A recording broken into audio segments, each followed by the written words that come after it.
Warahmatullahi wabarakatuh.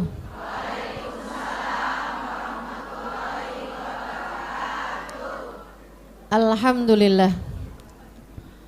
Wassalatu wassalamu ala Rasulillah Muhammad ibn Abdillah wa ala alihi wa sahbihi wa man walah. Subhanaka la ilma lana illa ma 'allamtana innaka antal alimul hakim. Rabbi syrah li sadri wa yassir li amri wahlul 'uqdatan min lisani yafqahu qawli, amma ba'du. Alhamdulillah, sama-sama kita sayangi segenap pengurus dan panitia Majelis Ta'lim Raudhatul Jannah Cipulir,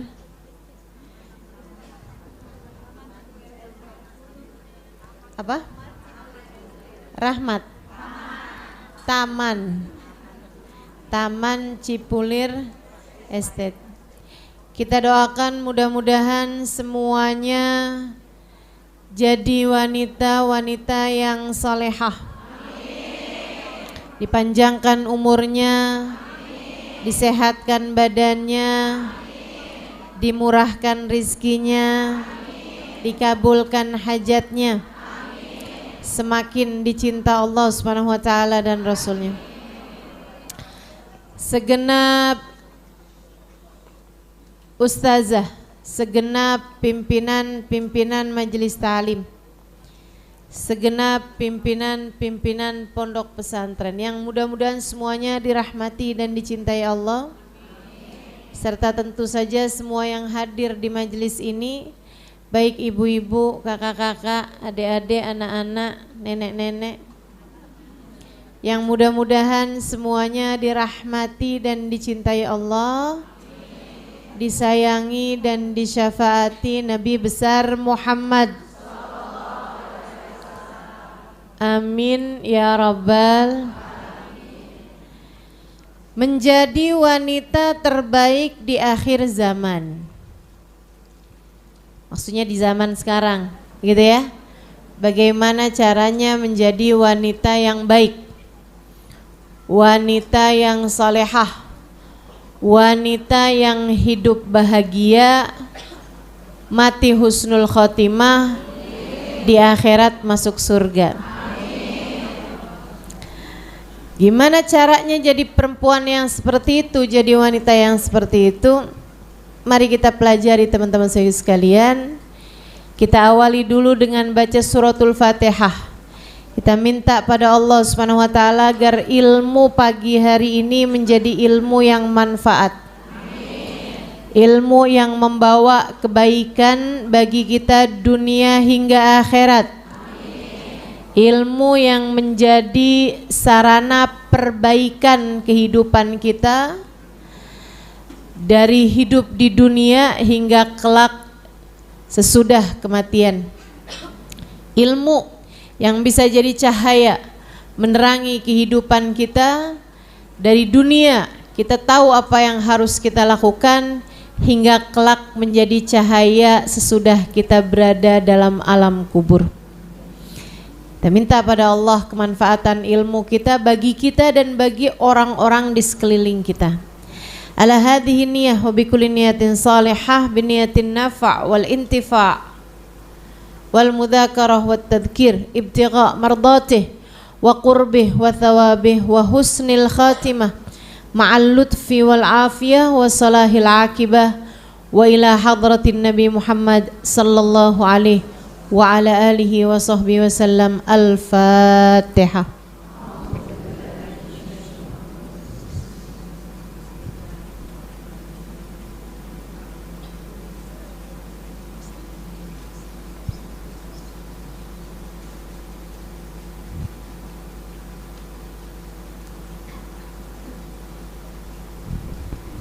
Bismillahirrahmanirrahim.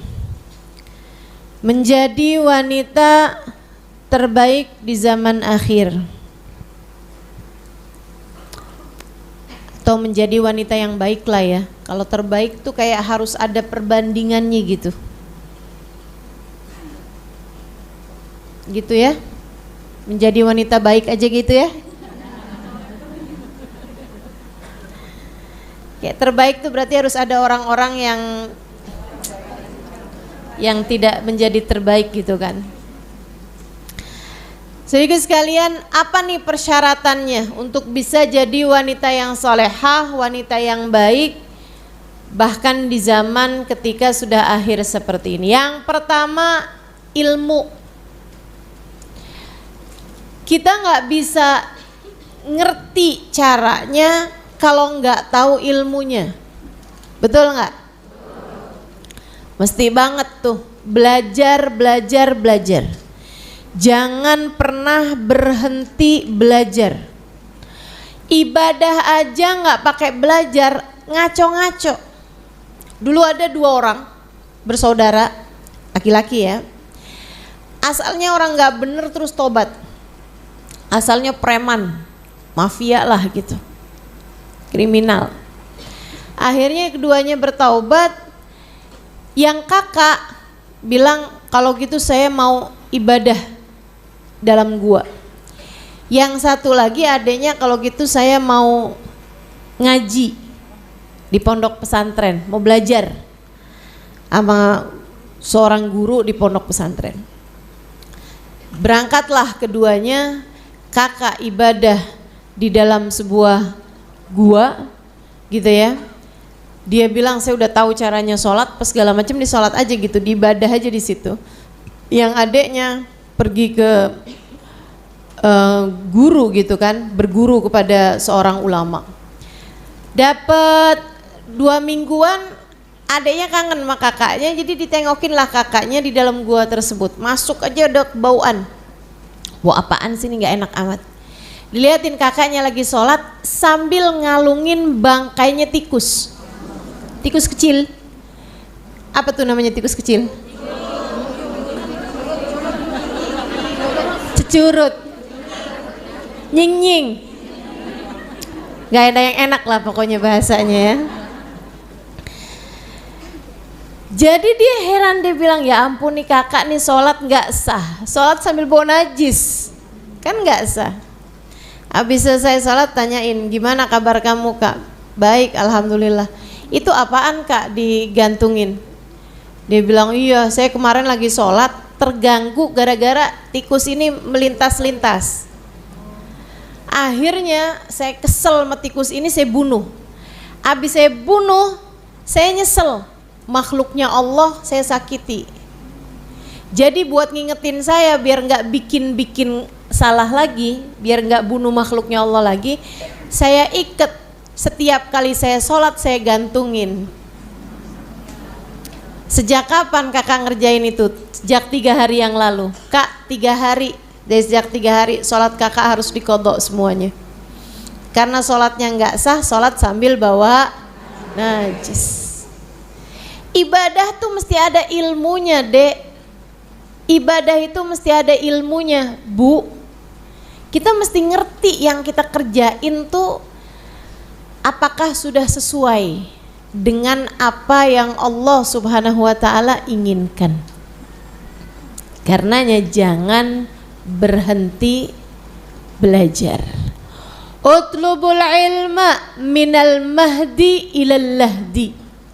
Dalam pepatah Arab disampaikan, carilah ilmu dari sejak kamu berada dalam buayan sampai kamu masuk ke dalam liang kuburan. Utlubul ilma walau bisin. Ada ungkapan juga menyampaikan tuntutlah ilmu walaupun sampai ke negeri Cina. Teman-teman sekalian saya muliakan, perumpamaannya sampai ke Cina loh. Padahal zaman itu tuh Cina masih belum jadi tempat menuntut ilmu gitu, maksud saya. Nah itu segitunya diperumpamakannya itu adalah dengan negeri Cina gitu. Artinya bahwa kita itu harus tuntut ilmu sampai kemanapun juga, belajar. Terutamanya yang dimaksud di sini, yang saya maksud di sini dengan kalau kamu pengen jadi perempuan baik, kamu harus belajar. Maksudnya adalah ilmu agama hingga menjadikan kamu ibadahnya benar, keimanannya benar, hatinya benar. Itu 3 itu aja. Ibadah kamu secara syariat benar, keimanan kamu secara akidah benar, dan juga hati kamu secara rasa hatinya benar. Islam, iman, ihsan. Ini 3 rukunnya agama, teman-teman. Mesti pelajarin semuanya. Apalagi kita perempuan nih. Kadang-kadang kan mau jelang menopause, darah keluar sembarangan. Udah lebih dari 15 hari masih aja keluar, katanya lagi mau ngabisin. Jadinya banyak. Nah itu kan ada hukum yang berkait di situ. Kamu kok nggak sholat mulu, kata suaminya. Iya saya emang lagi mens. Ini udah hari keberapa? 20. Nggak ada ceritanya mens lebih dari 15 hari. Itu harus dipelajari semua hal-hal tersebut biar kita mengerjakan ibadah sesuai dengan syariat yang sudah berlaku. Iman juga kayak begitu, jangan asal-asal. Ada dulu Sayyidina Syekh Abdul Qadir Al-Jailani. Teman-teman saya sekalian, ibadah luar biasa. Satu waktu kita semua tahu Syekh Abdul Qadir Jailani seorang wali min auliyaillah, seorang kekasih dari kekasih Allah Subhanahu wa taala.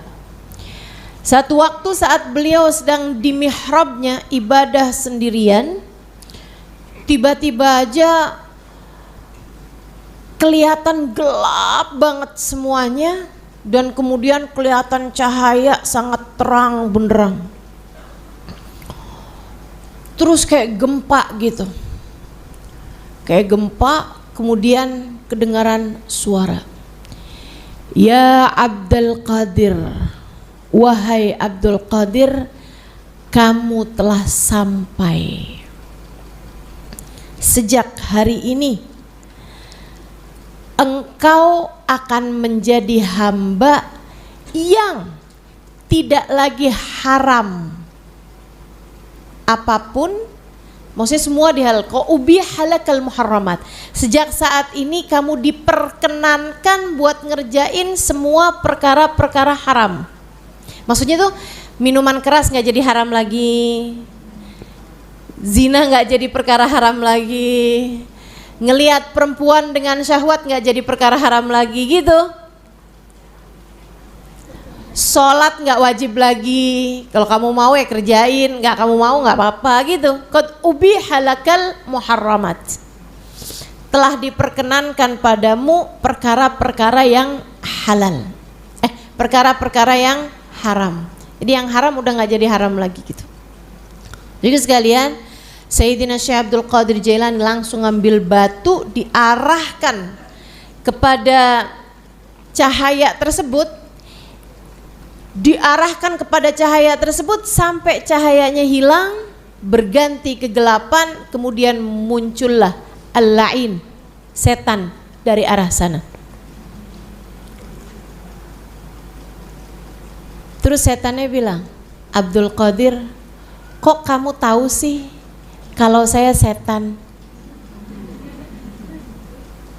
Sehingga sekalian saya muliakan, nih ya, katanya setannya bilang begini, tahukah kamu wahai Abdul Qadir, saya sudah mengganggu, menggoda hamba-hambanya Allah dengan cara seperti ini dan sudah aku sesatkan lebih daripada 70.000 orang sepanjang zaman. Makanya memang setan nih punya masa kerja yang sangat panjang ya. Pengalaman kerjanya luar biasa. Dia bilang saya sudah menyesatkan dengan cara ini lebih daripada 70.000 ahli ibadah sepanjang zaman.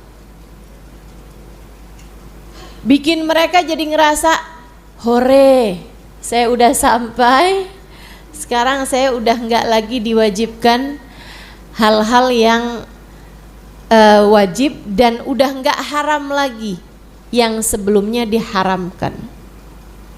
Teman-teman saya sekalian, dan ini setan mengelabui bukan orang-orang yang ibadah kadang enggak. Orang-orang yang ahli-ahli ibadah, yang udah tahajudnya tuh dari jam sekian, dari jam 12 malam sampai jam 4 pagi gitu. Kalau kita kan dari jam 4 kurang 10 menit.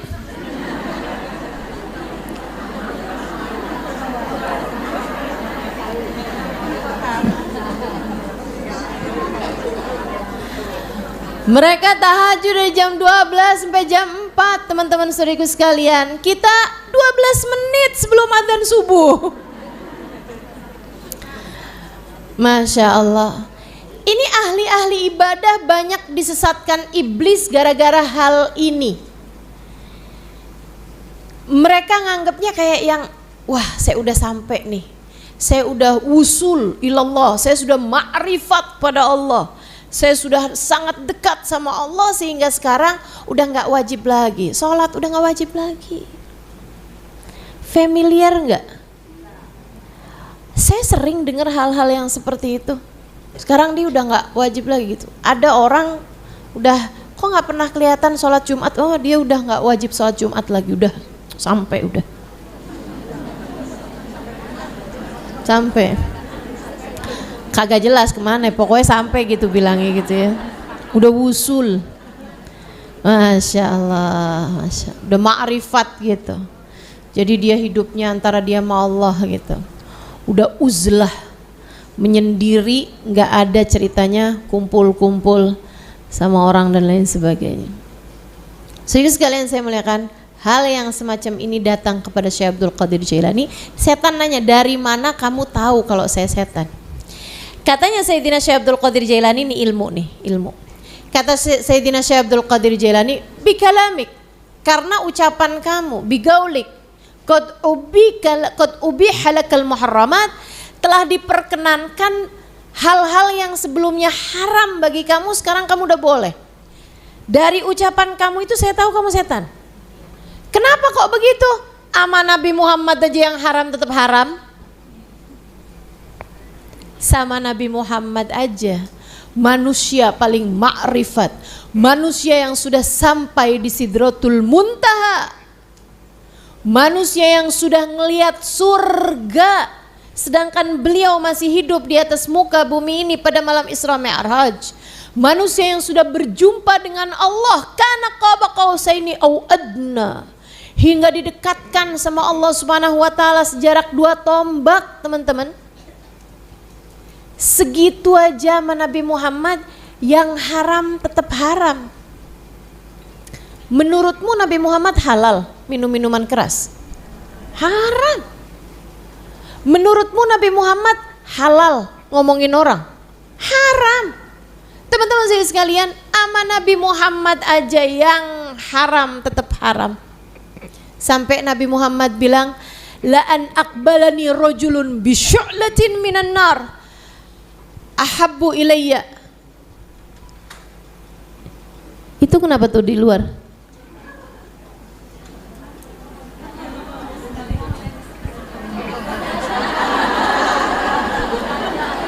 Saya kirain ndak apaan gitu.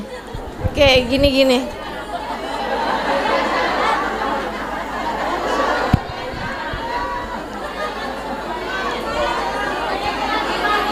Kenapa?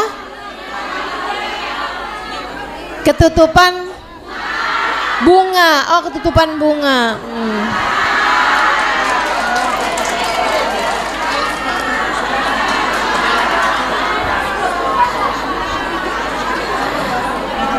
Saudaraku sekalian dan saya muliakan,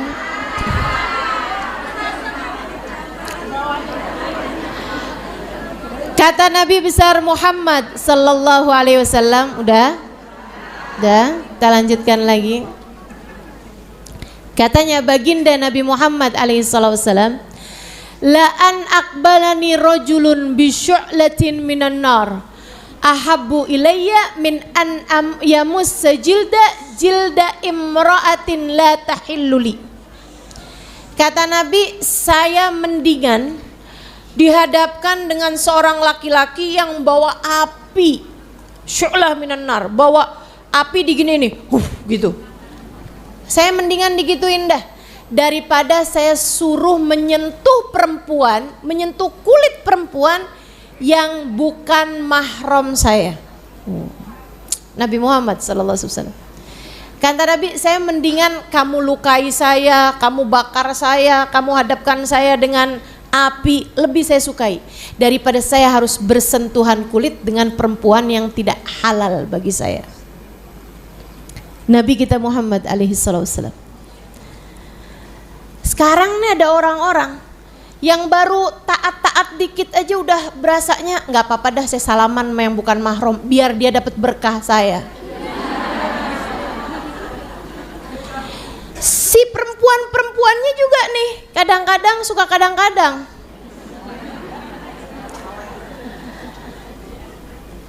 Ketemu sama Bu Nyai belum tentu salaman, ketemu sama Kiai minta salaman. Ketemu sama Ustazah belum tentu salaman, ketemu sama Pak Ustadz minta salaman. Ayo Ustadz, berkah Ustadz biar saya dapat berkah. Kiai biar saya dapat berkah. Gitu katanya minta berkah. Teman-teman sekalian saya muliakan, di atas syariat agama Allah nggak ada lagi yang lain. Syariat agama Allah Subhanahu wa taala kita junjung tinggi. Syariat agama Allah, dan itu nggak bisa kita dapat kecuali dengan kita belajar.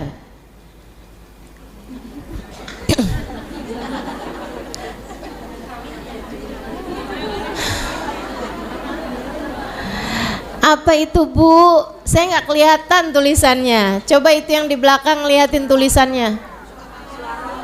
Suaranya nggak kedengeran. Yang di luar suara nggak kedengeran? Kedengeran? Nggak kedengeran tapi dijawab pertanyaan saya. Panitia kedengeran ya dari luar? Oke.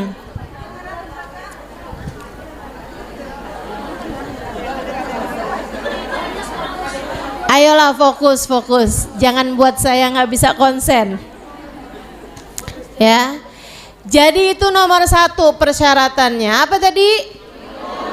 Ilmu, teman-teman. Sampai apa? Orang tuh nuntut ilmu, belajar tuh sampai apa yang wajib untuk persyaratan menjadi seorang perempuan solehah, wanita yang baik. Teman-teman sekalian, sampai dengan ibadahnya benar, imannya benar, begitu kan ya? Kemudian yang ketiganya hatinya benar. Ilmu loh yang bikin kita tahu bahwasanya, teman-teman sekalian yang saya muliakan, nangisnya sih bisa jadi sama, tapi yang satu bikin Allah murka, yang satu bikin Allah cinta. Sama-sama nangis kepada Allah SWT. Ini 2 orang nih bangun tahajud waktu malam. Dua-duanya sama-sama nangis. Dua-duanya sama-sama perempuan. Dua-duanya habis selesai sholat nih apa. Tapi yang satu dipandang Allah dengan pandangan cinta, yang satu dipandang Allah dengan pandangan murka. Yang dipandang Allah dengan pandangan cinta, ya Allah, terima kasih atas anugerah yang telah Engkau berikan. Maafkan hambamu ini ya Allah. Abu'u laka bini'matika alayya wa abu'u bidhambi. Faghfirli fa innahu la yaghfirudz dzunuba illa anta. Engkau bertubi-tubi memberikan karunia demi karunia untukku, nikmat demi nikmat tak putus-putus kepadaku. Akan tetapi aku yang berulang-ulang kali jatuh kepada dosa-dosa. Kau datang padaku membawa ampunan.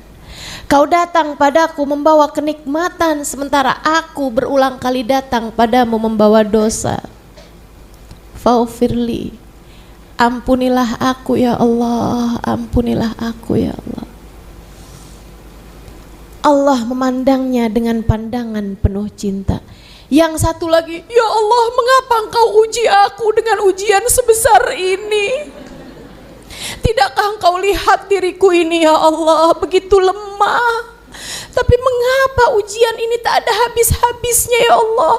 Kenapa dia sangat zalim kepada saya ya Allah? Balaslah dia dengan balasan yang lebih besar. Bukankah karma itu ada ya Allah?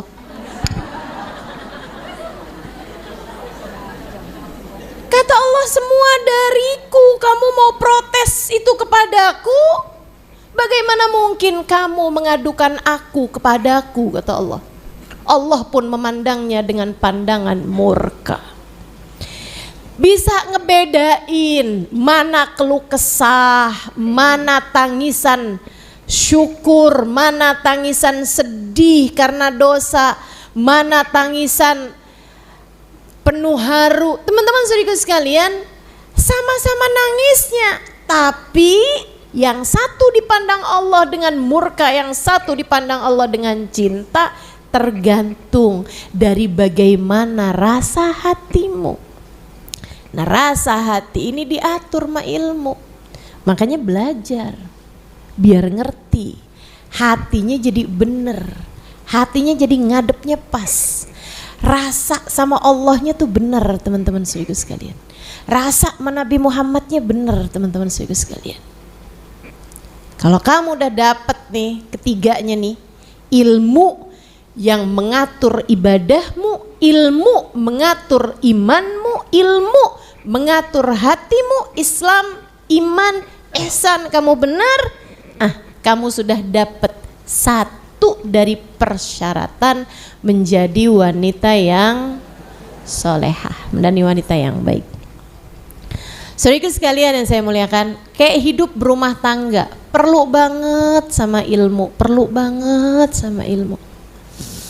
Kamu ngadepin suami tuh perlu ilmu, teman-teman. Perlu ilmu. Kalau nggak ada ilmunya, jadinya ngaco-ngaco. Jadinya ngawur-ngawur. Ustazah, saya hampir bunuh diri, Ustazah. Gara-gara saya mendapati ada foto akad nikah di HP suami saya, Ustazah. Suami saya akad nikah bukan dengan saya, Ustazah. Saya mau bunuh diri, Ustazah. Teman-teman sekalian yang saya muliakan, nih kalau nggak punya ilmunya tuh jadi ngaco-ngaco semuanya, jadi berantakan hidupnya. Suami saya selingkuh, oh dia pikir dia aja yang bisa selingkuh, saya juga.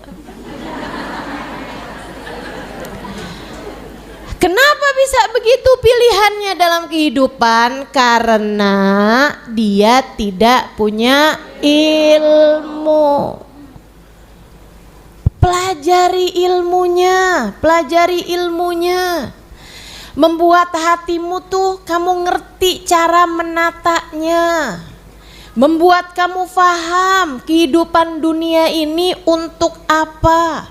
Membuat kamu mengerti bahwasanya tidak ada sesuatu dapat terjadi kecuali dengan izin Allah. Semuanya dari Allah. Al-khair wasyarr kulluh minallah.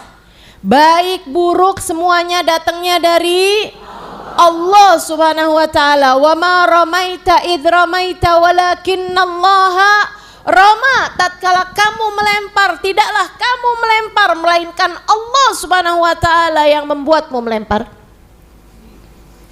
Tidak ada daun jatuh dari pohon kecuali dengan izin Allah. Teman-teman saudara sekalian yang saya muliakan, pelajari ilmu. Kamu ngadepin anak, pelajari ilmunya. Sehingga kamu dapat melewati kehidupan ini dengan cara yang terbaik. Wah, anak saya kok suka marah-marah ya, kenapa? Cari tahu. Gimana nih ngadepin anak saya? Cari tahu. Teman-teman saya sekalian, saya ada ditanya seorang anak mau menikah, dibilang, Ustazah, saya mau nikah, Ustazah. Kasih tahu saya apa persiapan sebelum menikah. Saya bilang, selain daripada kamu mesti pelajarin hukum-hukum syariat dalam sebuah pernikahan, Selebihnya tidak ada yang dapat kamu persiapkan.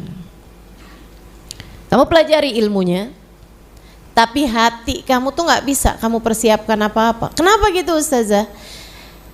Ya karena pernikahan itu teman-teman sekalian seringkali di luar ekspektasi seseorang.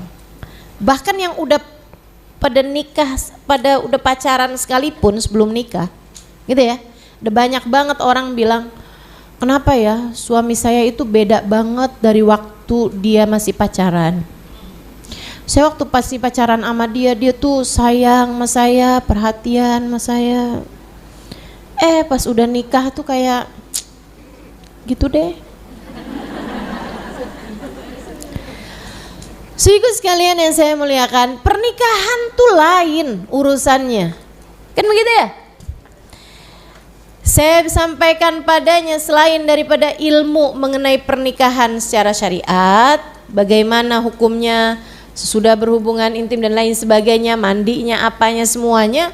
Saya bilang selebihnya nggak ada hal yang dapat kamu persiapkan, sebab pernikahan itu tidak seperti yang ada dalam bayanganmu. Kamu hanya perlu melakukan satu hal. Apa Ustazah?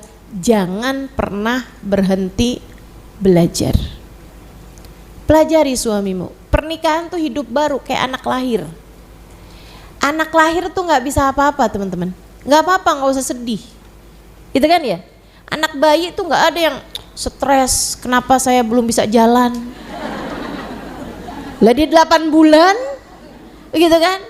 Nggak ada yang kayak gitu. Yang penting dia terus belajar. Nanti lama-lama dia bisa jalan, lama-lama dia bisa lari, lama-lama dia bisa semuanya gitu. Ngomong nggak bisa gitu kan? Nggak apa-apa, nggak usah sedih. Ntar lama-lama juga bisa. Gitu. Demikian pula dengan hidup berumah tangga. Suamimu tuh pelajarin. Apa yang bisa bikin dia marah, apa yang bisa bikin dia kesel, apa yang dia bisa bikin dia seneng, gitu. Ini ada orang udah nikah 20 tahun ngomong sama saya, Ustazah, saya gimana ngadepin suami saya Ustazah?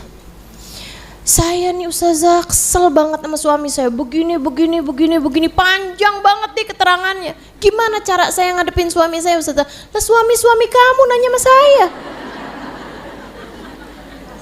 Saya tanya, kamu udah kawin berapa lama? 20 tahun Ustazah. Belajar apa aja selama ini?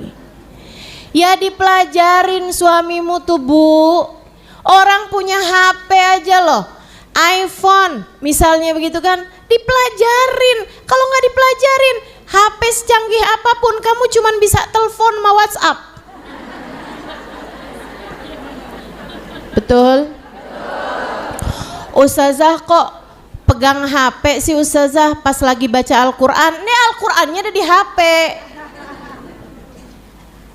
Ustazah kok lagi baca zikir-zikir pegang HP? Nah zikirannya tulisannya ada di HP. Kok bisa muat Ustazah? Aneh. Saudaraku sekalian, secanggih apapun handphone, nggak jadi apa-apa manfaatnya. Mau smartphone sekalipun, kalau yang pegang orang yang nggak smart,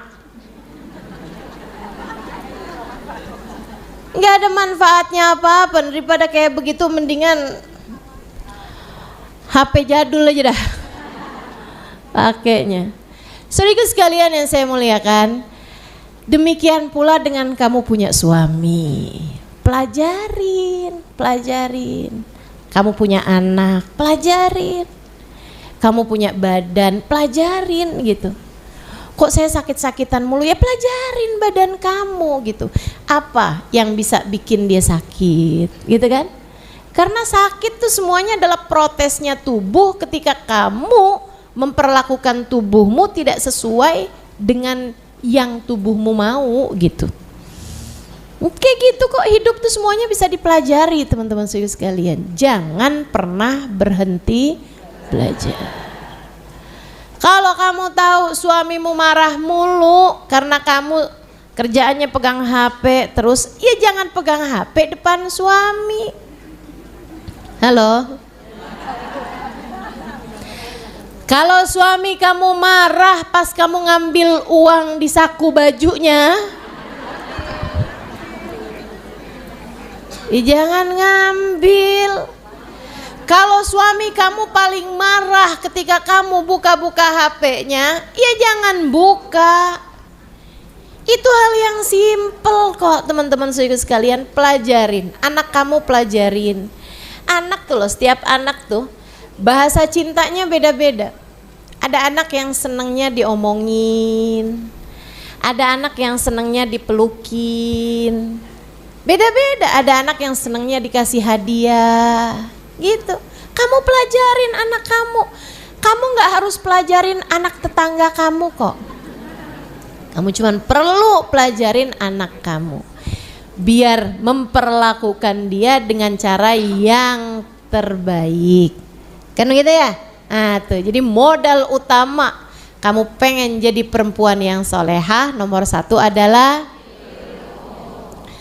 yang kedua ibadah. Mau jadi perempuan yang solehah ya jangan ninggal ibadah. Pengen jadi perempuan yang baik, sholat jaga, kan begitu. Zikirannya juga punya, gitu. Laksanakan perintah-perintah Allah Subhanahu wa taala dalam hidupmu. Saudara sekalian, saya pernah tinggal di sebuah negara yang orang senegeri tuh ahli ibadah semua. Waktu saya ceritakan bahwa di Indonesia ada orang Islam yang gak sholat, mereka gak percaya. Dia bilang begini nih, kamu suuzon kali Halimah, gak mungkin lah ada orang Islam gak sholat. Aku bilang illa mayusallun, enggak kok, mereka emang gak sholat.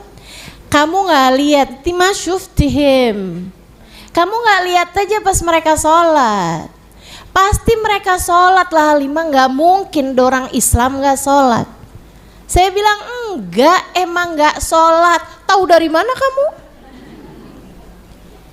Ya emang gak sholat, saya bilang gitu kan. Itu sholat Halimah pas kamu gak lihat. Kekeh. Gak mungkin ada orang Islam gak sholat. Kenapa gitu? Mereka semua senegeri itu, sekampung, sekota Tarim, itu semuanya ahli ibadah teman-teman. Sampai seanak-anak kecilnya tuh ibadah.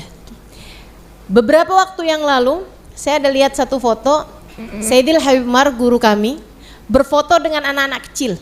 Anak kecil-kecil, umur 6 tahun, 7 tahun, 8 tahun, 9 tahun, 10 tahun, pokoknya belum balik gitu. Belum balik, belum 12 tahun umurnya. Itu Habib fotoan di antara mereka semua anak kecil-kecil semuanya, jumlahnya 200-an orang. Anak kecil-kecil itu. Kemudian di bawahnya ada keterangan. Ini adalah anak kecil-kecil yang dari sejak anak belum balik ya. Dari sejak awal Ramadan sampai akhir Ramadan istiqomah kontinu mengerjakan sholat tarawih di Masjid Darul Mustafa bersama dengan Habib Umar bin Hafid. Saya kasih tahu teman-teman, sholat di sana itu Habib Umar baca 2 juz Al-Quran tiap malam. Anak kecilnya aja istiqomah, jumlah mereka 200-an orang. Yang lain-lain jumlahnya berapa Ustazah? Itu setiap malam 3-4 ribuan orang yang jadi makmumnya Sayyidil Habib Umar bin Hafid. 2 juz Al-Quran tiap malam. Teman-teman saudaraku sekalian yang saya muliakan, ini ahli-ahli ibadah gitu. Saya ketika tinggal di sana, saya jadi mikir, ya Allah, orang Indonesia masuk surga, surganya yang bagian mana ya?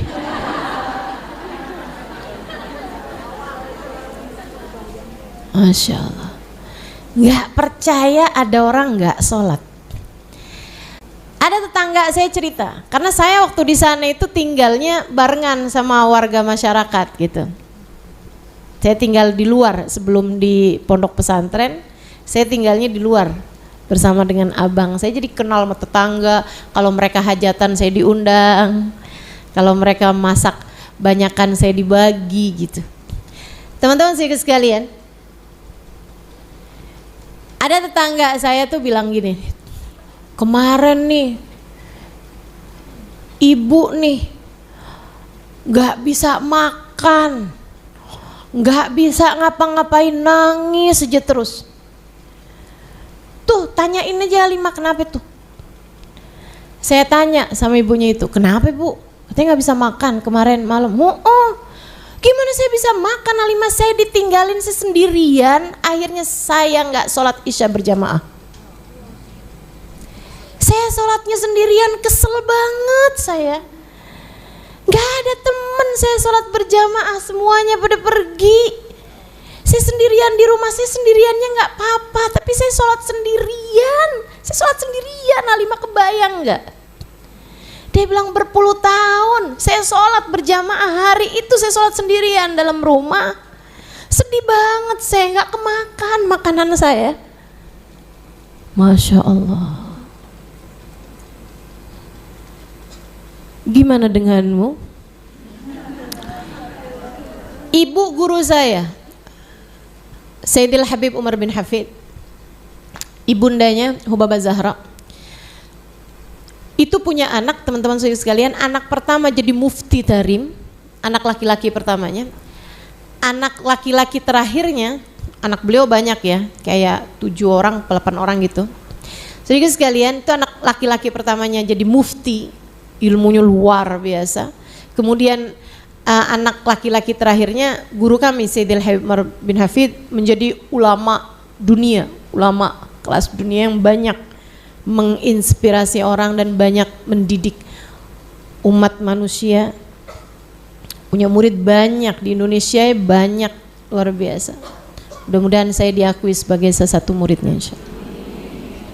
Teman-teman saya sekalian, ini ibundanya, waktu saya bikin buku Bidadari Bumi 2, saya minta, saya suratin, saya kirim WhatsApp, kirim surat kepada keluarga beliau, pada cucu beliau, bahwa saya sedang menulis buku, salah satunya tentang Hubabah Zahra gitu. Waktu itu Hubabah Zahra udah meninggal.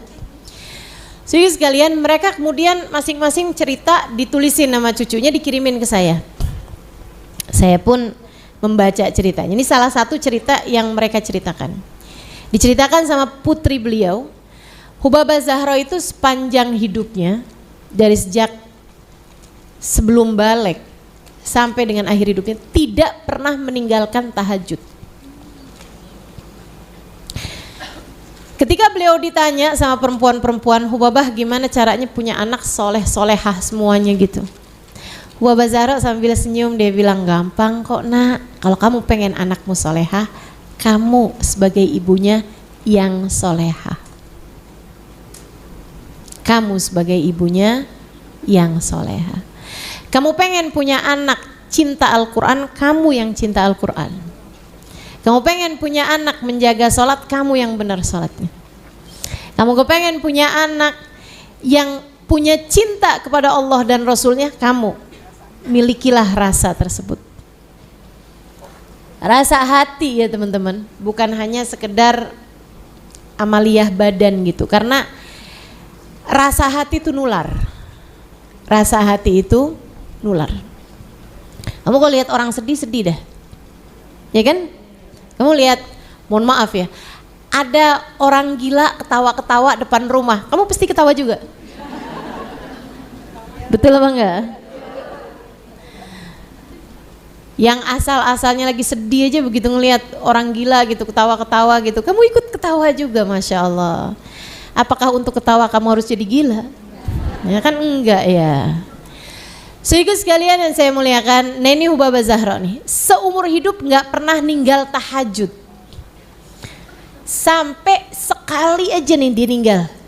Malam itu tidur terlampau malam dan juga sedang ada kesibukan, tidur kayak udah malam banget gitu, jam 1-an malam. Beliau tidur capek banget, begitu bangun azan subuh. Beliau terbangun karena dengar suara azan subuh dari masjid memang sebelah rumah beliau. Itu kata putrinya, beliau bangun itu nyaris gak bisa berdiri karena lututnya gemeteran. Beliau badannya semua gemeteran. Beliau bilang, Adhanil fajar, magumtul laylah. Itu adzan subuh tuh. Astagfirullah, saya gak bangun malam ini. Ya Rab, Zahra magamatil laylah. Ya Allah, Zahra hari ini gak bangun malam. Ya Allah, maafin Zahra ya Allah. Samihni ya Rab, samihni ya Rab. Ibu, bukan karena gak tinggal subuh bu, bukan. Gak tinggal tahajud. Ibu-ibu sekalian, beliau bangun dengan gemeteran, ke kamar mandi dengan linangan air mata. Kemudian beliau sebelum mengerjakan sholat subuh, sholat qobliyah subuhnya, beliau sholat taubat terlebih dahulu. Nangis kepada Allah, ya Allah ampunilah ya Allah, ampunilah ya Allah. Dan anak-anaknya meriwayatkan, menceritakan bahwa kami tidak pernah melihat ibu kami lebih banyak menangisnya daripada hari tersebut.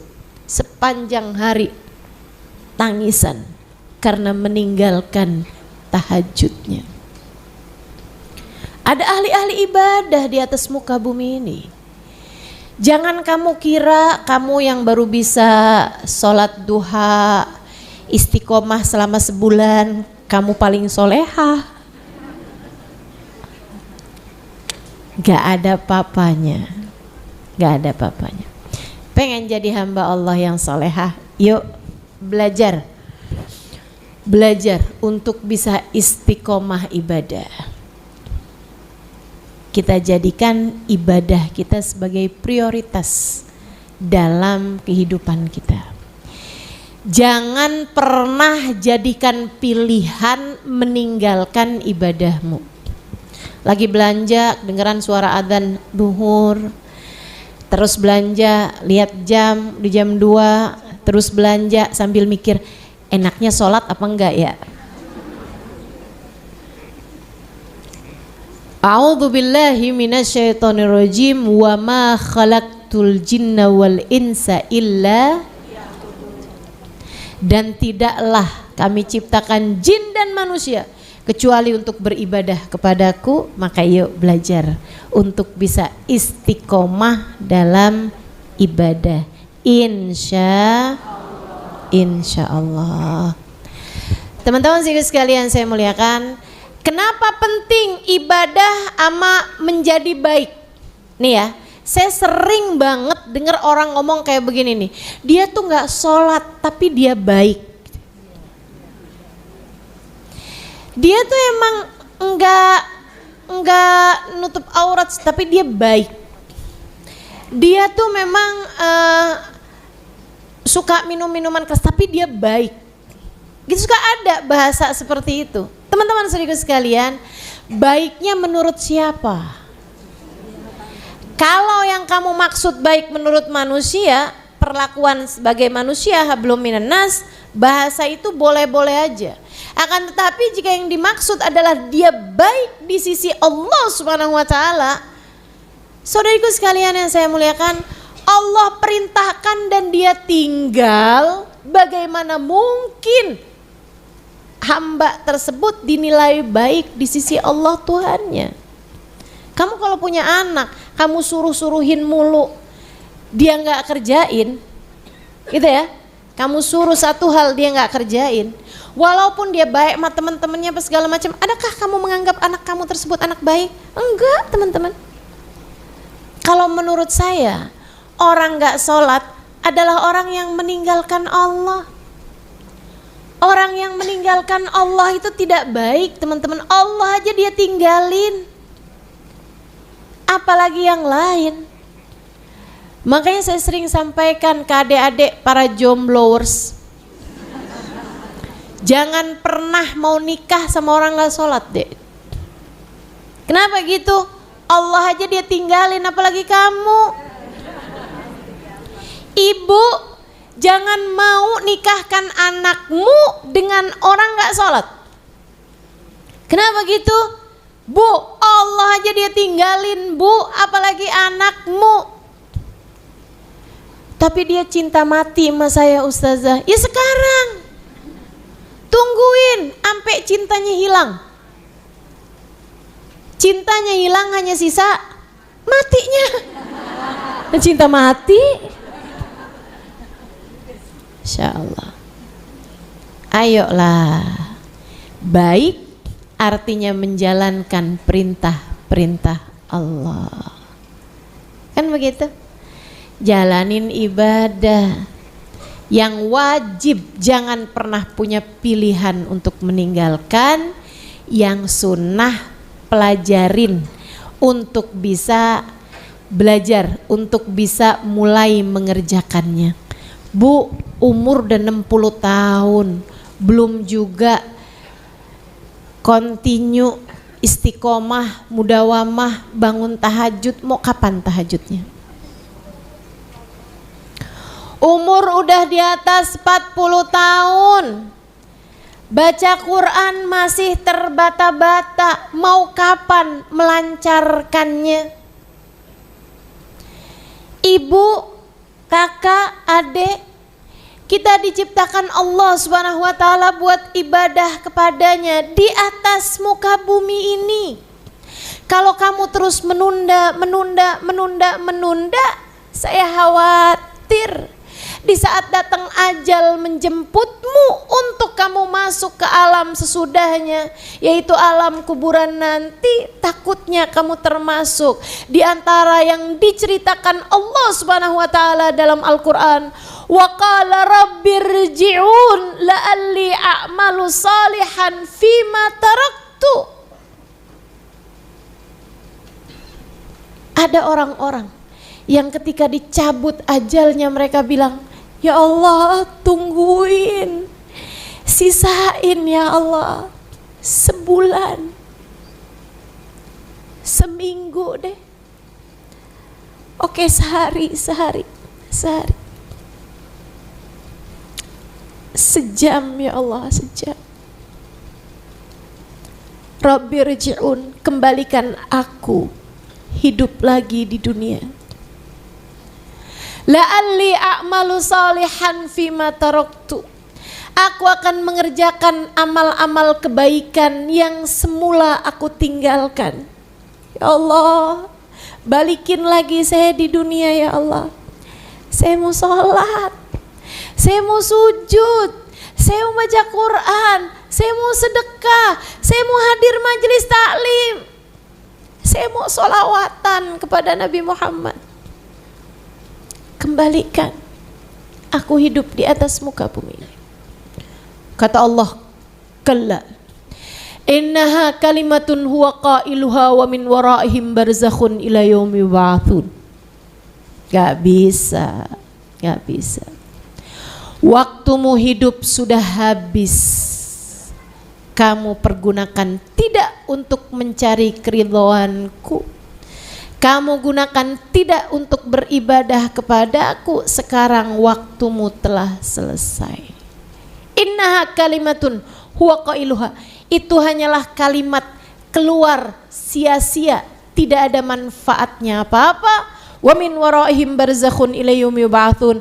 Sekarang silahkan kamu masuki alam barzakh sampai kamu dibangkitkan.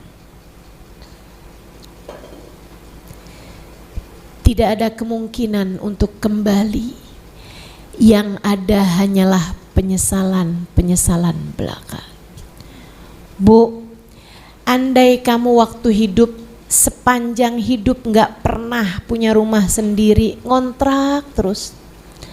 Begitu datang ajal menjemputmu, gak akan jadi penyesalanmu. Ya Allah, tungguin dong, pengen ngerasain punya rumah sendiri. Ada.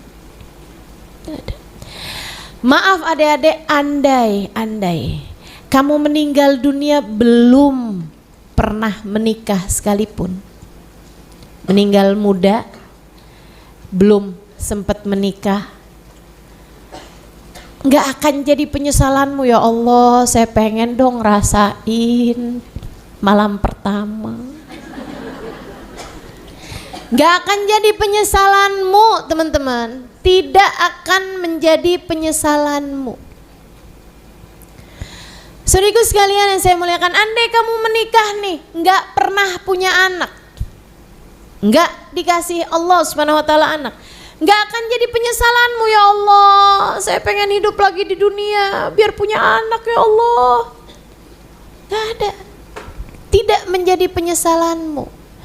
Nggak pernah punya HP yang bagus, nggak pernah punya tas mahal, nggak pernah punya baju yang branded misalnya gitu, nggak akan jadi penyesalanmu begitu datang ajal menjemputmu. Yang jadi penyesalan adalah amal-amal soleh yang kamu tinggalkan. Yang jadi penyesalan adalah kebaikan-kebaikan yang kamu tunda-tunda untuk dapat melaksanakannya. Karenanya bersegeralah, jangan tunda amal kebaikan. Selagi mampu kerjakan. Yuk, yang kemarinan belum tahajud, mau mulai kapan nih tahajudnya? Malam ini? Insya Allah. Nggak kepengen gabung sama hamba-hamba tercinta Allah, bangun di jam-jam yang dimana yang lain sedang dilalaikan olehnya. Itu jam-jam intim teman-teman, itu jam-jam dekat, itu waktu-waktu yang paling potensial untuk kamu menjadi seseorang yang dipandang dengan pandangan penuh cinta. Saudaraku sekalian yang saya muliakan, kamu ada di jam-jam yang seperti itu. Ketika Allah lihat hamba-hambanya sedang tertidur dalam lelap, ketika Allah lihat hamba-hambanya sedang berada dalam alam mimpi mereka masing-masing, kamu terbangun, kamu berwudu, meskipun ngantuk, kamu sholat beberapa rakaat, kemudian sudahnya kamu mengangkat tangan, ya Allah, bersama denganku saat ini ada hamba-hamba yang kau pandang mereka dengan pandangan cinta, karena mereka sedang beribadah kepadamu ya Allah, dan saya ada bersama dengan mereka. Sebagaimana engkau memandang mereka dengan pandangan cintamu, pandang pula lah hambamu yang satu ini dengan pandangan yang sama. Meskipun amal mereka tidak sama dengan amal perbuatanku yang masih penuh dengan dosa ini ya Allah. Ya Allah, kasihanilah hambamu ya Allah. Dosanya kebanyakan, amal perbuatannya masih kurang, kesian. Dosanya nggak berhenti-berhenti, cita-citanya masuk surga, kesianin ya Allah, kesianin. Kalau ada yang mau kamu adukan di jam-jam intim semacam itu, adukan dirimu. Gak usah aduin orang lain. Ya Allah, jahat banget tuh tetangga ya Allah. Gak usah ngaduin orang lain teman-teman. Kalau ada yang mau kamu adukan, adukan dirimu sendiri dan ketidakmampuanmu untuk menjalani kehidupan sesuai dengan yang Allah mau, agar Allah layak memandangmu dengan pandangan cintanya. Kama ta'ish tamut. Saudaraku sekalian, kamu nanti akan mati sesuai dengan kebiasaanmu hidup di atas muka bumi ini. Hati-hati. Orang kalau kebiasaannya sujud, sangat mungkin meninggal dalam keadaan sujud. Orang kalau kebiasaannya belajar, sangat mungkin meninggal otaknya masih lagi belajar juga, hatinya masih lagi mikirin tentang ilmu. Saudaraku sekalian saya muliakan, orang kalau hatinya kebiasaan berzikir, sangat mungkin meninggal dunia dalam keadaan berzikir. Sayyidina Uthman tiap malam baca 10 juz Al-Quran, meninggal dalam keadaan membaca Al-Quran di saat sholat sampai darahnya muncrat ke Quran yang sedang beliau tuliskan. Sampai sekarang Qurannya Allah abadikan, masih sisa, disamarkan. Saya sudah pernah melihatnya. Al-Quran yang diabadikan Allah 1400 tahun silam. Saudaraku sekalian saya muliakan, lembaran kertas, kertasnya bahkan kalau tempat yang lain pastinya sudah lapuk. Ini Allah abadikan. Kenapa? Karena di sana terdapat darah kekasihnya, Sayyidina Uthman ibn Affan alaihi ridwanallah, penulis Al-Quran. Saudara sekalian yang saya muliakan, kama ta'ish tamut, sebagaimana kamu hidup seperti itu pula lah kamu akan meninggal dunia.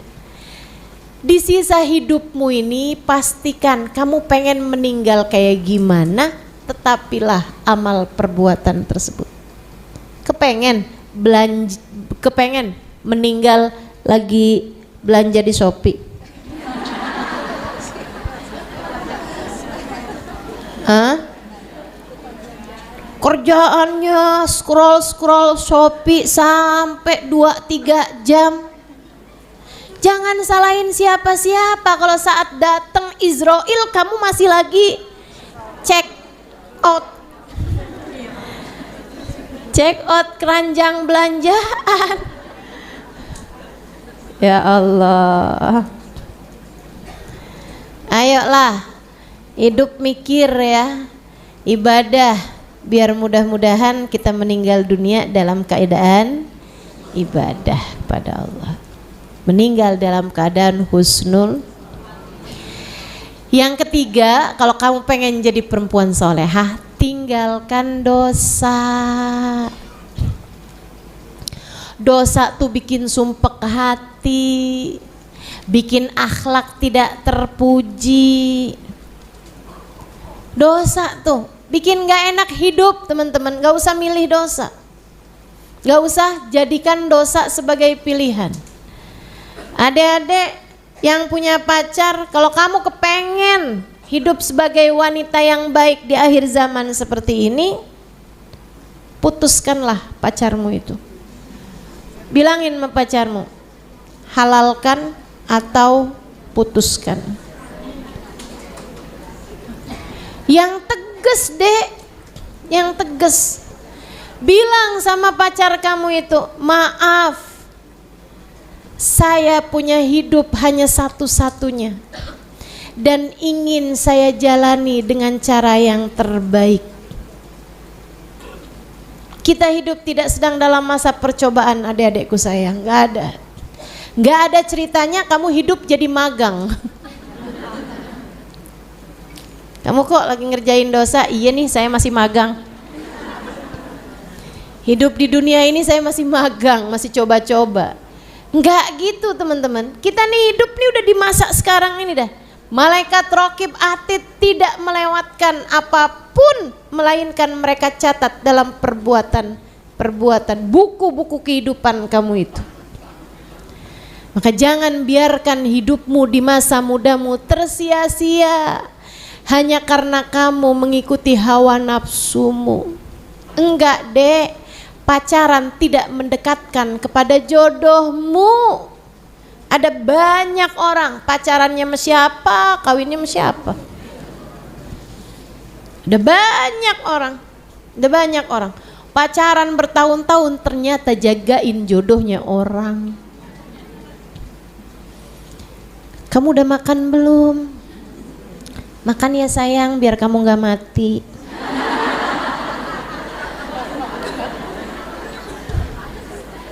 Ayo bismillah, benerin hidup. Insya Allah. Kita punya hidup cuma sekali, jangan mau menghabiskannya dengan gelimang dosa. Segera perbaiki diri, segera beranjak, tinggalkan jalan-jalan setan, deketi jalan-jalan Allah Subhanahu wa taala. Tinggalkan jalan-jalan yang salah, mulailah mengarah kepada jalan Allah Subhanahu wa taala hingga membawamu kepada surga. Saudariku sekalian yang saya muliakan, ucapkan seperti yang diucapkan Nabi Allah Ibrahim alaihi salam, wa qala inni dzahibun ila rabbi sayahdin. Saya berangkat menuju Allah. Saya berjalan menuju Allah. Sayahdin. Allah pasti akan selalu menunjukkan jalan bagiku. Hidupmu singkat adekku sayang. Jangan mau kamu habiskan dengan gelimang dosa. Ibu-ibu, mau sampai kapan kamu ngomelin suamimu terus-terusan? Kamu pikir itu gak dosa? Tapi ustazah, dia juga kayak begitu sama saya. Itu urusan dia, kamu kok ngiri sama orang bikin dosa? Suamimu ngomelin kamu, dia lagi ngerjain dosa. Nah, kenapa kamu iri sama orang yang lagi ngerjain dosa? Ibu, maaf-maaf, ada gak diantaramu yang iri sama orang kejebur got? Ya ampun, seneng banget dia kejebur got. Saya juga, emang dia aja yang bisa kejebur got, saya juga dong. Ada yang begitu? Enggak ada teman-teman. Jadi kalau ada suami lagi ngomel marah-marah, biarin dia aja, dia lagi ngerjain dosa, kamu jangan ikut-ikutan. Terus kita mesti kayak gimana ustazah? Dengerin, senyumin. Ya kan panas ustazah hati kita. Mikir gini aja nih, hambanya Allah lagi digerakkan sama Allah. Subhanallah, hidungnya kembang kempis. Masya Allah, matanya terbelalak kemudian menyipit.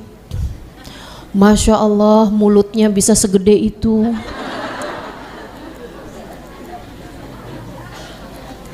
Masya Allah. Teman-teman saudaraku sekalian yang saya muliakan, orang bikin dosa biarin dia aja, kamu jangan. Ada tetangga lagi ngomongin orang, yaudah biarin dia aja, kamu jangan ikutan.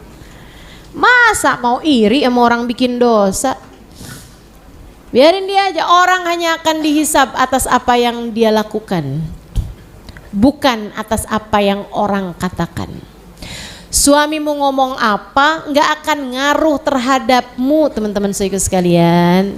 Kamu nggak akan ditanya kenapa suami kamu ngomong begini sama kamu, nggak akan ditanya begitu. Tapi kalau kamu jawab, kalau kamu marah, kalau kamu ngomel, itu akan jadi hisab kamu.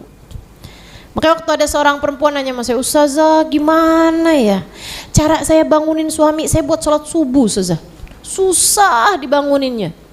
Saya udah pakai segala cara ustazah, dari ngomel, dari ngatain dia. Saya kurang siram aja ustazah pakai air. Saya takut kalau saya siram pakai air dia ngamuk gitu. Gimana cara saya ustazah buat bangunin dia? Saya bilang cara kamu bangunin dia, jangan bangunin. Serius ustazah? Iya. Berhenti bangunin. Kenapa gitu ustazah? Karena suamimu gak sholat, kamu gak akan ditanya sama Allah. Tapi kamu ngomel, kamu ketulis dosa di sisi Allah. Ngapain mau-maunya kamu kerjain dosa untuk melakukan sesuatu hal yang gak akan jadi pertanggungjawaban dirimu. Jadi serius ustazah, gak usah kita bangunin. Bangunin aja sekali, dua kali dengan sayang, dengan cinta. Dia gak bangun, tawakkaltu ala Allah. Selebihnya kalau kamu emang beneran sayang sama dia, saat kamu habis selesai sholat, kamu angkat tangan, ya Allah, saya sayang sama suami saya, sayangilah dia ya Allah. Berikanlah hidayahmu kepadaku dan kepadanya untuk dapat menjaga perintah-perintahmu dan melaksanakannya dengan cara yang terbaik. Gitu. Jangan malah bangun bang, kagak sholat juga neraka loh bang.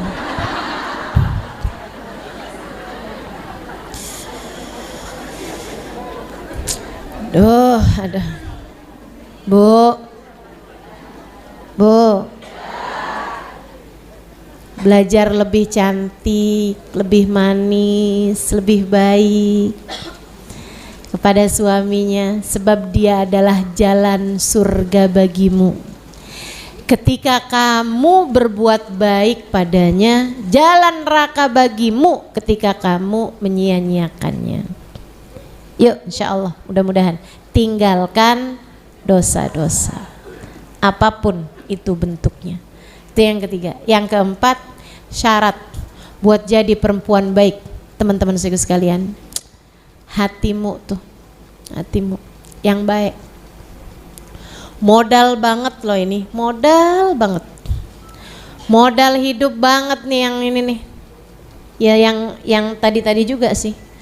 Cuman yang ini nih kayak sering banget kelewat gitu. Orang tuh banyak yang berpikir kok pengen jadi orang baik, kayak benerin sholat, jauh dari dosa gitu kan, tutup aurat, ini itu apa segala macam. Lupa sama yang di dalam sini nih. Lupa bahwa hati ini juga kalau kepengen baik harus baik, malah justru mulainya dari hati duluan. Hati yang bagaimana Ustazah yang bisa jadi baik? Hati yang tidak punya kebencian terhadap siapapun. Yuk, perlu banget buat kita punya. Dan sebelum kita punya, perlu banget buat kita minta. Sebab biasanya kalau minta dikasih. Allah tuh kalau kita minta dikasih. Jadi Bu, kalau lagi doa tuh jangan urusannya minta duit mulu. Ya Allah, pengen punya rumah. Ya Allah, pengen kebeli mobil. Ya Allah, pengen punya HP yang bagus. Ya Allah, pengen punya suami yang cakep. Ya Allah, kepengen punya anak yang cakep. Kok mintanya urusan dunia mulu sih? Nggak tertarik apa ya Allah, pengen punya hati yang baik, yang tidak membenci siapapun. Hati yang penuh cinta kepada siapapun. Hati yang bersih dari segala penyakit-penyakitnya. Hati yang tidak punya perasaan iri dengki terhadap siapapun. Hati yang tidak memiliki kesombongan. Hati yang tidak ingin pamer terhadap apapun yang telah berhasil dilakukan. Hati yang selalu merendah di hadapan Allah Tuhannya. Hati yang indah, hati yang penuh cinta kepada Allah, kepada Rasulullah, kepada umat Nabi Muhammad, kepada apapun yang mendekatkan kita kepada cintanya.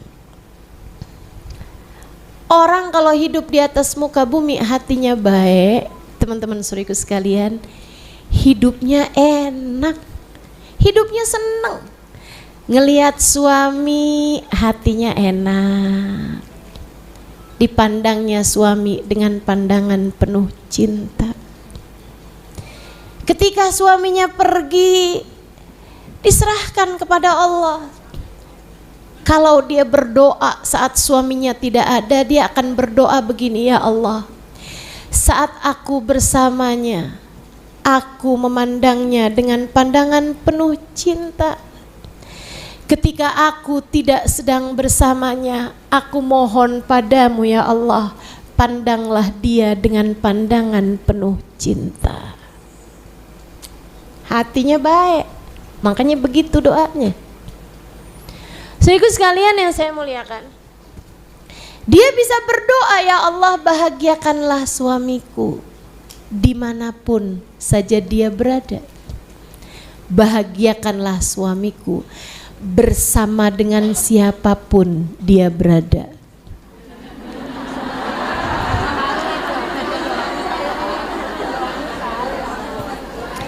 Hatinya baik, suaminya lagi sama temennya dia bahagia, suaminya lagi sama gurunya dia bahagia, suaminya sedang bersama dengan ulama siapapun bahagia.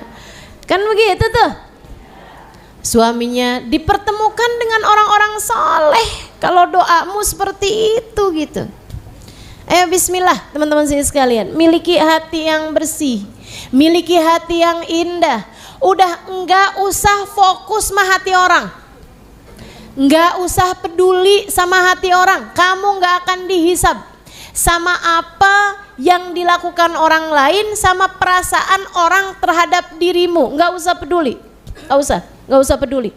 Atas nama cinta saya sampaikan padamu teman-teman sekalian, cintai hatimu, cintai hatimu. Gak usah terlampau pedulikan perasaan hati orang lain. Kamu hanya perlu perhatikan perasaan hatimu sendiri. Hati yang indah, hati yang bahagia. Saya kesian sama para istri yang sibuk banget sama perasaan suaminya. Kenapa ya suami saya tidak bisa mencintai saya sampai tergila-gila? Ngapain kamu peduli sama perasaan hati suamimu? Kenapa suami saya lebih mencintai siapa misalnya gitu? Nggak usah peduli teman-teman. Atas nama cinta, saya sayang sama kamu, saya sayang sama kamu. Pedulilah kepada rasa hatimu sendiri. Minta sama Allah, ya Allah bahagiakan saya dimanapun saya berada. Ya Allah bersihkanlah segala penyakit-penyakit yang ada dalam hati saya. Ya Allah berkenanlah bertahta dalam hati saya. Ya Allah taruhkan cinta padamu dalam hati saya. Ya Allah taruhkan cinta kepada Nabi Muhammad dalam hati saya. Ya Allah, minta teman-teman saudara sekalian, minta. Nggak usah terlampau peduli sama dia sayang apa enggak sama kamu, dia cinta apa enggak sama kamu, dia kenapa bisa benci sama kamu. Nggak usah peduli perasaan hati orang lain. Kamu kehabisan waktu jika caramu begitu. Tiap hari ruwet mulu sama si itu, kok bisa benci sama saya, si itu bagaimana perasaannya sama saya, adakah dia seneng sama saya? Ngapain kamu peduliin hal-hal yang seperti itu? Yuk teman-teman sekalian, belajar untuk lebih menyayangi hatimu sendiri. Pedulilah kepada rasa hatimu. Adakah Allah telah bertahta di dalamnya? Yang baik punya hati, yang baik punya hati. Ngelihat orang susah, ya Allah angkat susahnya, ya Allah angkat susahnya. Ngelihat ada istri ditinggalin sama suaminya, hati yang baik, ya Allah kasihanilah perempuan tersebut, gantikan untuknya yang lebih baik, atau kembalikan hati suaminya padanya. Tuh hati yang baik begitu tuh. Bukannya kalau ngelihat perempuan ditinggalin sama suaminya, siapa itu? Dia, pantas aja, gua kenal siapa dia tuh, tinggalin sama lakinya baru sekarang.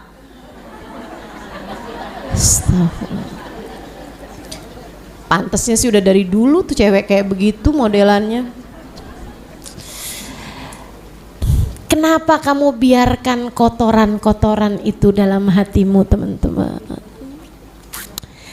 Tidakkah kamu takut terhadap apa yang Allah sampaikan dalam Al-Quran? A'udzu billahi minasyaitonir rajim. Doanya Nabi Allah Ibrahim, Rabbi la tukhzini yauma yub'atsun yauma la yanfa' mal wala banun illa man atallaha biqalbin salim. Ya Allah, Jangan kecewakan aku di hari Engkau membangkitkan hamba-hambamu. Hari di mana tidak selamat orang bawa harta, hari di mana tidak selamat orang bawa anak. Yang selamat adalah orang yang datang pada Allah dengan membawa hati yang selamat. Saudaraku sekalian, selamatkan hatimu. Selamatkan hatimu. Ngelihat orang ibadah, itu mah nggak ikhlas, tuh ria. Orang ibadah dibilang ria. Giliran ngelihat orang ahli maksiat, amit neraka pasti kangen sama dia. Bisa kepada siapa hatimu ini husnudzon? Masalahnya bukan sama orang, teman-teman, sama hatimu sendiri. Ustazah, kenapa ya? Saya nih loh Ustazah udah nikah 3 kali. 3-tiganya saya kecewa Ustazah. 3-tiganya saya berasa berada dalam neraka dunia gitu Ustazah.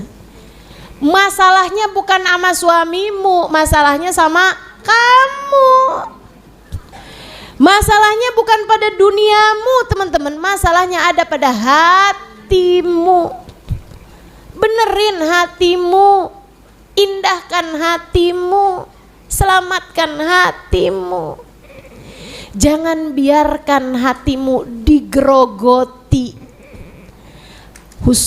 digerogoti suuzon, buruk sangka orang lain, digerogoti ujub, pamer, iri, dengki. Jangan sampai hatimu dirusak sama penyakit-penyakit berupa kesombongan, merasa diri lebih baik daripada orang lain. Hiasilah hatimu dengan cinta. Belajar buat cinta sama semua orang. Belajar buat sayang sama semua orang. Anakmu kamu sayangin, suamimu kamu sayang. Suamimu ya, bukan suami orang. Sekarang lagi musim nih, suami sendiri nggak dia sayangin, suami orang dia sayangin. Inna lillahi wa inna ilaihi raji'un. Yuk belajar buat nyayangin hati. Insya Allah. Gitu. Tiap kali perasaan kamu nggak enak apa segala macem, ini dia nih hati saya nih penyakitan nih, ya Allah sembuhkan hati saya, ya Allah sembuhkan hati. Bukan malah kamu ikut-ikutin cemburu sama suami yang begini begitu. Teman-teman saya sekalian, bukan kamu ikutin. Kemana nih sekarang? Kalau gitu saya pasangin aja nih, ada aplikasi di HP-nya dia, tahu kemana suami saya pergi. Ya Allah, saya ditanya sama orang, Ustazah mau nggak saya pasangin begituan? Oh enggak. Ngapain saya bilang? Hidup saya udah cukup sibuk mencari ridha Allah Subhanahu wa taala, insyaallah. Hidup saya cukup sibuk untuk jatuh bangun mendekat kepada Allah Subhanahu wa taala. Hidup saya cukup sibuk untuk mencari-cari cinta Allah, mencari-cari cinta Rasulullah. Jangan sibukkan saya juga dengan mencari-cari cinta manusia. Saudariku sekalian yang saya muliakan, kita takutnya nggak keburu menuju ridho Allah. Ngapain kita bersibuk-sibuk mencari ridho manusia? Dia dengan urusannya, biarkan, ada hisabnya sendiri. Suamimu mau jalan sama siapa, ada hisabnya masing-masing. Dia bukan anak kecil teman-teman yang harus kamu jagain, yang harus kamu pantau, yang harus kamu letakkan GPS di HP-nya. Ini saya tekankan kepadamu, ini penyakit orang zaman sekarang nih. Ini penyakit orang zaman sekarang nih. Ngatur-ngatur kehidupannya orang, udah atur hatimu sendiri aja. Atur hidupmu sendiri aja. Insya Allah. Mudah-mudahan Allah jadikan kita wanita-wanita yang soleha. Wanita-wanita yang baik, insya Allah. Terakhir, kalau kamu pengen jadi wanita yang solehah, wanita yang baik, teruslah berdoa, teruslah meminta, teruslah bergantung hanya kepada Allah Subhanahu wa ta'ala. Mintalah terus bimbingannya teman-teman, mintalah terus bimbingannya. Ya Allah, bimbing hambamu ya Allah. Pengen jadi perempuan solehah ya Allah, pengen jadi baik di sisimu ya Allah. Ya Allah, tolongin ya Allah, jauhkan dari dosa-dosa ya Allah. Bagusin hati hamba ya Allah, bagusin hati saya ya Allah. Enggak ngerti caranya didik hati, hanya Engkau yang dapat melakukannya ya Allah. Tolong bimbing hati saya ya Allah. Insya. Yuk kita doa, kita baca suratul Fatihah. Kita minta pada Allah Subhanahu wa ta'ala, semoga Allah berkenan memandang kita dengan pandangan cintanya. Mari kita minta pada Allah Subhanahu wa ta'ala, semoga Allah Subhanahu wa ta'ala berkenan mengampuni dosa kita, menutup aib kita, memandu langkah kehidupan kita hingga kita sampai kepada keridhoannya, hingga kita sampai kepada cintanya, hingga kita sampai kepada husnul khatimah, hingga kita sampai kepada surganya, hingga kita sampai kepada bahagia hidup dunia dan akhirat. Ala hadhihi niyah wa bikulli niyatin salihah jami'ah syamilah ila hadratin Nabi Muhammad sallallahu alaihi wa ala alihi wa sahbihi wasallam. Al-Fatihah. Baca bersama-sama. A'udzu billahi minasyaitonir rajim. Bismillahirrahmanirrahim. Alhamdulillahi rabbil alamin. Arrahmanir rahim. Maliki yaumiddin. Iyyaka na'budu wa iyyaka nasta'in. Ihdinas siratal mustaqim. Siratal ladzina an'amta 'alaihim ghairil maghdubi 'alaihim waladdallin. Allahumma bihaqqil Fatihah bihurmatil Fatihah barakatil Fatihah taftah lana abwabal khair, tu'amilana muamalata ahlal khair, takfina min jamil fitan wal mihan bu'us wa dhair, innaka wali kulli khair mutafaddil bi kulli khair birahmatika ya arhamar rahimin. Allahumma la tada' fi majlisina hadha dhanban illa ghafartah, wala aiban illa satartah, wala hamman illa farajtah, wala daynan illa qadaitah, wala hajatan min hawaijid dunya wal akhirah illa yasartaha wa qadaitaha birahmatika ya arhamar rahimin. Ya Allah, pandanglah semua yang hadir di majelis ini dengan pandangan kasih sayang-Mu. Lihatlah hati-hati kami ya Allah, yang penuh dengan kotoran ini, yang penuh dengan dosa-dosa ini, yang penuh dengan aib dan celah ini. Lihatlah ya Allah, ya Allah, ya Allah. Ada banyak penyakit hati yang telah bersarang dalam hati kami ya Allah. Iri, dengki, kesombongan, berbangga dengan diri sendiri, ujub, ria, pamer, suuzon, kecemburuan, berharap kepada selain-Mu, ragu-ragu denganmu, ragu-ragu dengan kekasih-Mu, baginda kami Nabi besar Muhammad. Ya Allah, lihatlah hati kami yang masih mencintai selain-Mu. lebih besar dari cinta kami kepadamu.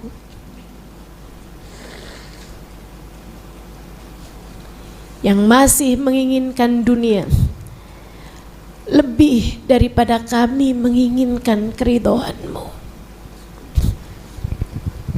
Ya Allah, padahal kami faham bahwa dunia esok atau lusa akan segera kami tinggalkan. Maafkanlah kami ya Allah. Maafkanlah kami ya Allah, yang lebih sering meninggalkan-Mu daripada meninggalkan urusan dunia kami, yang masih lebih sering memilih jalan dosa daripada jalan taat padamu. Ampuni kami ya Allah, maafkan kami ya Allah. Kami mohon bimbingan-Mu ya Allah. Kami mohon bimbingan-Mu ya Allah, untuk semua yang hadir di tempat ini tanpa terkecuali. Lihatlah semuanya ya Allah. Bimbing kami meraih ilmu-Mu. Bimbing kami mengerjakan taat padamu. Bimbing kami meninggalkan dosa demi dosa. Bimbing kami memiliki hati yang bersih. Bimbing kami untuk tidak bergantung, tidak bersandar kecuali kepadamu ya Allah. Ampuni segenap dosa-dosa kami yang telah begitu banyak memenuhi buku catatan perbuatan kami. Ampuni dosa antara kami dengan-Mu ya Allah. Ampuni dosa antara kami dengan kedua orang tua kami ya Allah. Ampuni dosa antara kami dengan suami kami ya Allah. Ampuni dosa antara kami dengan anak-anak kami ya Allah. Ampuni dosa antara kami dengan saudara-saudari kami ya Allah. Ampuni dosa antara kami dengan sahabat-sahabat kami ya Allah. Ampuni dosa antara kami dengan guru-guru kami ya Allah. Ampuni dosa antara kami dengan semua hamba-hamba-Mu ya Allah. Betapa ternyata kami masih kesulitan menata hati. Betapa ternyata kami sulit untuk menjadi hamba-Mu yang baik hati. Ampuni kami ya Allah terhadap segala dosa-dosa yang telah begitu banyak memenuhi catatan amal perbuatan kami. Mohon ampun ya Allah. Jangan hukum kami atas dosa-dosa kami ya Allah. Kami banyak belum mengerti. Tidak di dunia, tidak pula di akhirat. Jangan hukum kami atas perbuatan dosa-dosa kami ya Allah.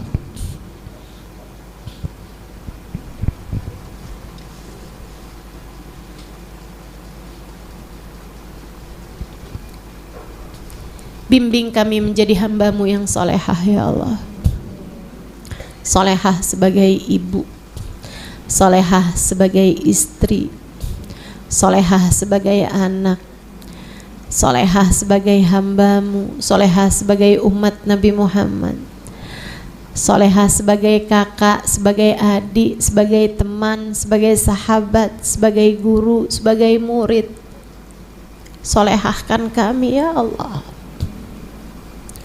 Jadikan kami hamba-hamba yang baik di sisi-Mu ya Allah.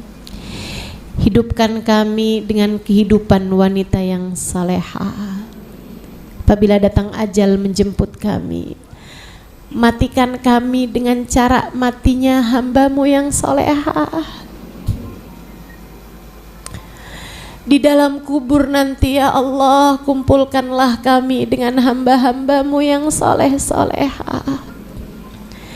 Di akhirat nanti ya Allah, jadikan kami dalam rombongan hamba-hambamu yang soleh-solehah. Di belakang baginda kami Nabi besar Muhammad. Jangan ada yang terusir ya Allah. Jangan ada yang tertinggal ya Allah. Jangan ada yang terkeluarkan ya Allah. Selamatkan kami dimanapun kami berada. Bahagiakan kami dimanapun kami berada. Mudahkan urusan kami dimanapun kami berada. Sehatkan zahir batin kami ya Allah, dimanapun kami berada. Ya Allah, apabila datang ajal menjemput kami, matikan kami dalam husnul khatimah. Jadikanlah kalimat terakhir yang keluar dari lisan kami adalah kalimat La ilaha illallah, La ilaha illallah, La ilaha illallah, Muhammadur Rasulullah sallallahu alaihi wasallam. Ya Allah, dengan kalimat tersebut kami hidup, matikan kami pula dengan kalimat tersebut ya Allah. Kelak di hari akhirat bangkitkan kami dengan kalimat tersebut. Masukkan kami ke dalam surgamu dengan kalimat tersebut. Bukankah miftahul jannah la ilaha illallah? Kunci surga adalah kalimat la ilaha illallah. Allahumma rabbana atina fid dunya hasanah fil akhirati hasanah wa qina adzabannar bifadli subhana rabbika rabbil izzati amma yasifun. Salamun alal mursalin. Alhamdulillahirabbil alamin. Terima kasih, mudah-mudahan bermanfaat. Kurang lebihnya mohon maaf, billahi taufiq wal hidayah. Wal afu minkum. Assalamualaikum warahmatullahi wabarakatuh.